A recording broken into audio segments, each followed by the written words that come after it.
Yo, what's up mga show? Welcome back to my channel. Welcome back sa update ng ating motor. So, last video is na pag-usapan natin na binenta ko na yung ating JVT version 3 na pipe. So, ito after 1 week na pag-aantay, dumating na yung ating bagong pamalit sa ating JVT version 3 na pipe. So, galing pa to ng Tugigaraw, medyo malayo mga show. So, reveal natin kung anong pipe yung ikakabit natin sa ating Aerox version 3. So, ito na mga show, unbox natin.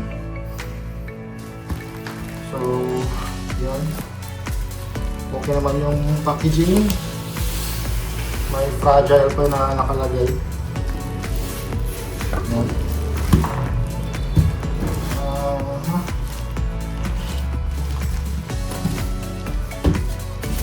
Dito, pero okay lang. So, unbox na natin.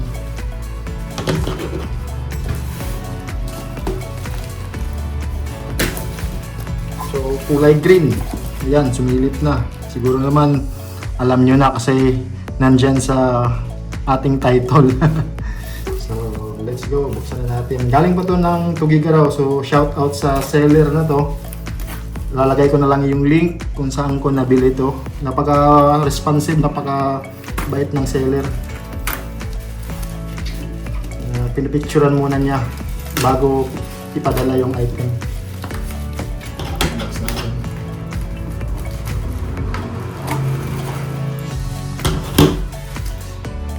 Dito tayo sa taas para kitang-kita. Yan.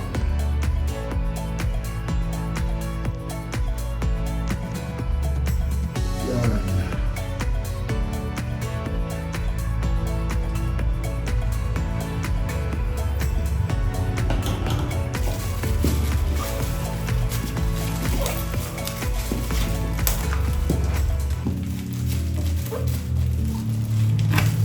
So, excited na ako mga chef sa ating bagong pipe.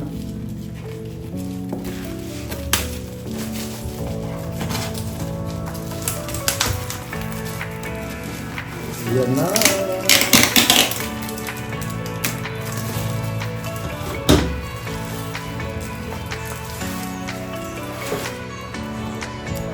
Nakalagay dito Inmax version 2 155cc. Dito po ay ang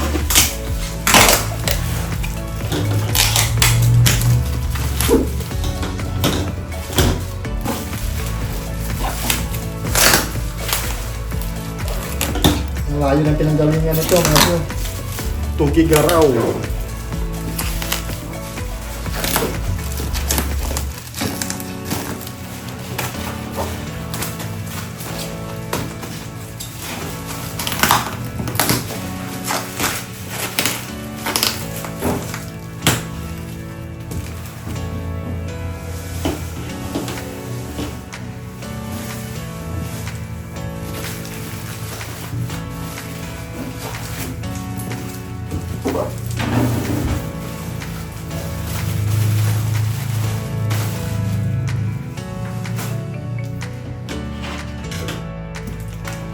So ito po ay ang G-Racing.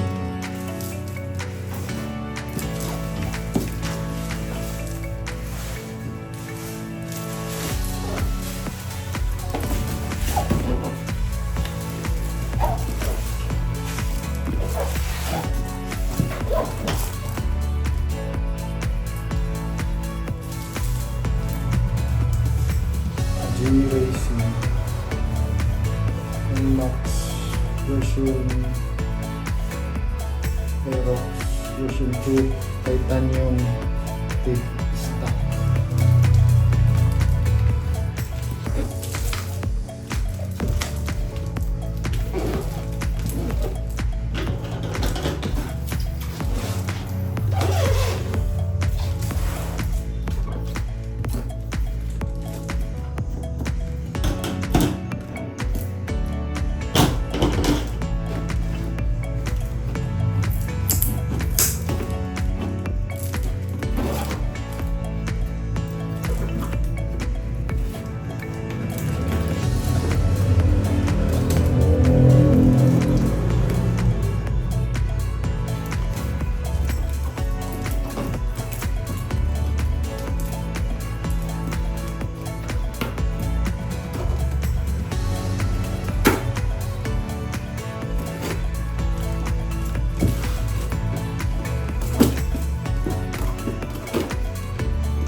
ito na mga show. Open na natin.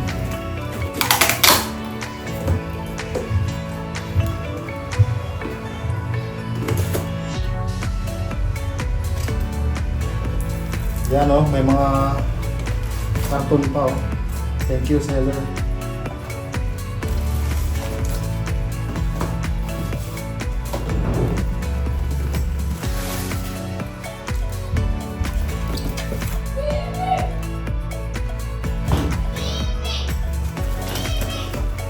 So, ayun pa mga show.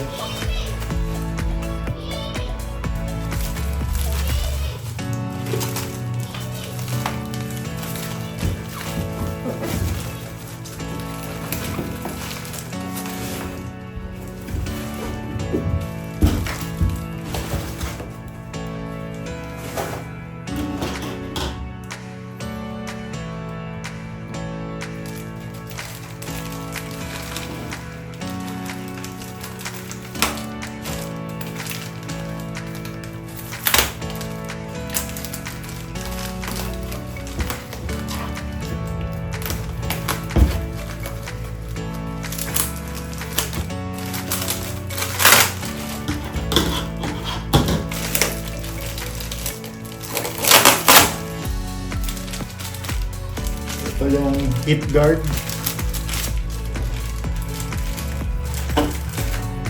G-Racing.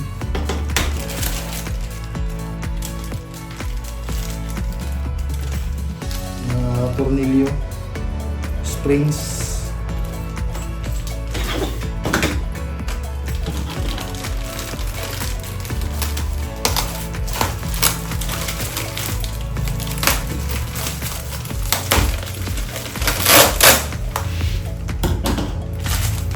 Elbow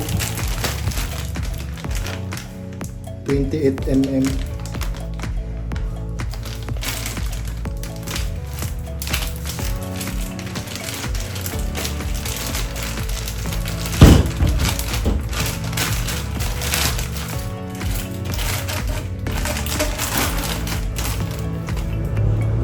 Yan yung elbow niya. Saktong-sakto pang stock engine.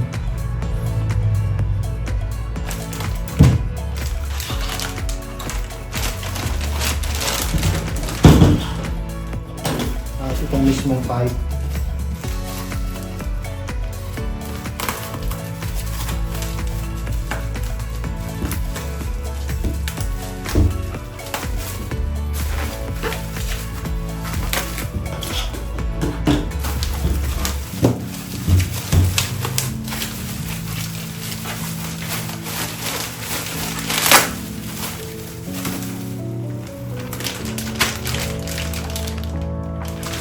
Mabigat siya mga show.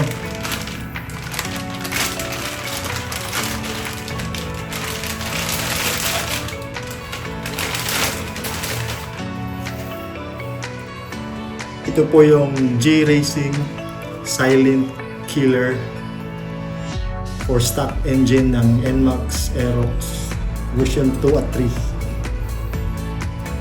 So, ayan. Ang ganda yung mga bracket niya, may ano pa, G na logo na naka engrave o naka butas dyan. So ito yung tip mga show. Bang! Ayan ang gusto ko, stock for stock engine.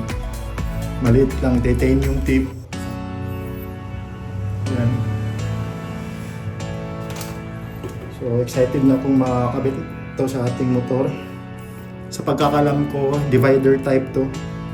Para ring stock. May konting sipa. So, yan lang muna mga show sa video na to.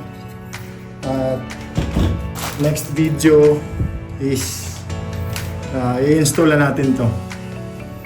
Excited na ako mga show. So, abang-abang sa sunod na video. At isa-sound check natin to. Let's go. Thank you, seller.